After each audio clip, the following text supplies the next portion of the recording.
বলছেন আল্লাহ ইয়াজুন্নু, ওরা কি বিশ্বাস করে না?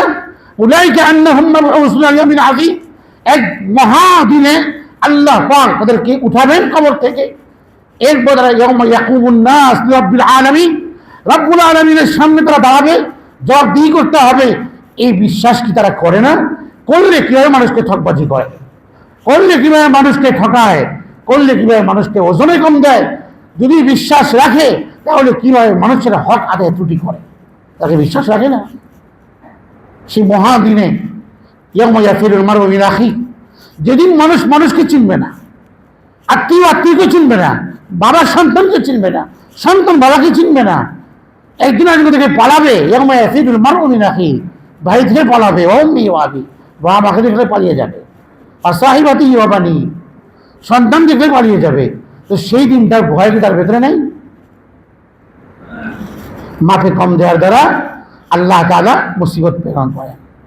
এরপরে হাদিসে আসছে যারা যাকাত ঠিক মতো আদায় করে না, এই কারণে আল্লাহ বৃষ্টি বন্ধ করে দেন। লাউলাল বাহাইম ফালা তুমতারু, যদি পৃথিবীতে বিচরণশীল প্রাণী বিচরণ না করতো তাদের প্রতি আল্লাহ পাক দয়া করে বৃষ্টি দেন কখনো, নাহলে বৃষ্টি একেবারে বন্ধ করে দিতেন। আজকে আমরা অনেকেই যাকাতকে পুঙ্খানুপুঙ্খ আদায় করি না। রমজান আসলে কোনো রকম দেশার হবে একটা যাকাত, একটা অ্যামাউন্ট অনুমান করে দিয়ে দিচ্ছে, এটার কারণে আযাব আসে যাকাত ঠিক মতো আদায় না করলে।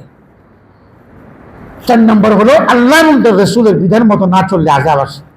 5 নম্বর আমাদের আয়েশা বলেন যে যদি শাসকগণ আল্লাহর কিতাবের আলোকে সিদ্ধান্ত না দেয়, বিচার না করে, শাসন না করে, তাহলেও পৃথিবীতে দেশের উপর আযাব আসে।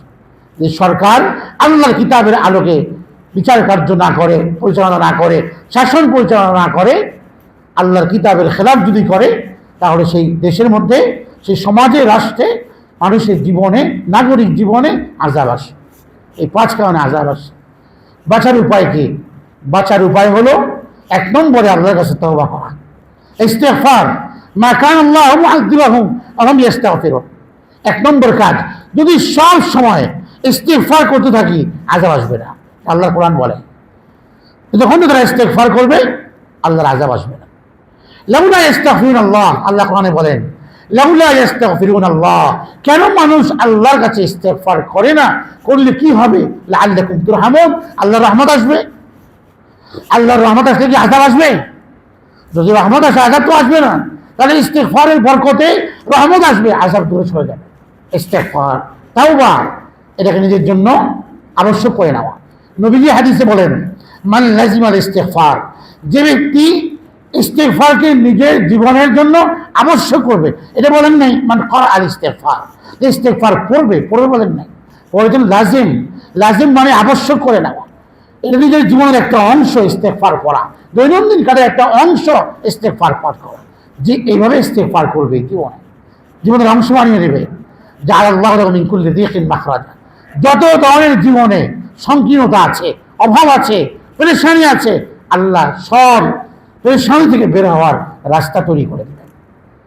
আমি কুল্লি হাম্মিন ফারাজা, ব্যবসা হচ্ছে না, পাওনাদার টাকা দিচ্ছে না, আপনি ঋণ পরিশোধ করতে পারছেন না, কাজ হচ্ছে না, বাড়ি হচ্ছে না, ব্যবসা উন্নতি হচ্ছে না, মন্দা ভাব যাচ্ছে, ইস্তিগফারকে লাজিম করেন, আবশ্যক করুন, আল্লাহ ব্যবস্থা করে দিবেন। আমি কুল্লি হাম্মিন ফারাজা, যত ধরনের দুশ্চিন্তা আছে সমস্ত দুশ্চিন্তা থেকে আল্লাহ তার দুশ্চিন্তাকে দূর করবেন ইস্তিগফার পড়ার দ্বারা। ওয়ারাযাকাহু মিন হাইসু লা ইয়াহতাসিব, 3 নম্বর ইস্তিগফার পাঠের দ্বারা আল্লাহ তাআলা অপ্রত্যাশিত রিজিক আপনাকে দান করবেন।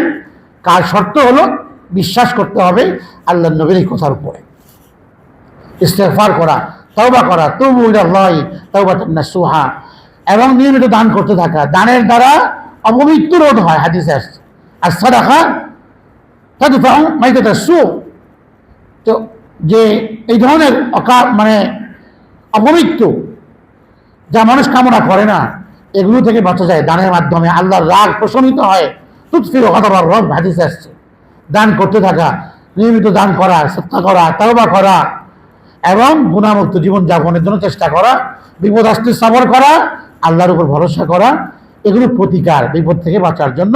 যদি এগুলো করি, তওবার সাথে থাকি, আল্লাহর আযাব আমার থেকে দূরে থাকে।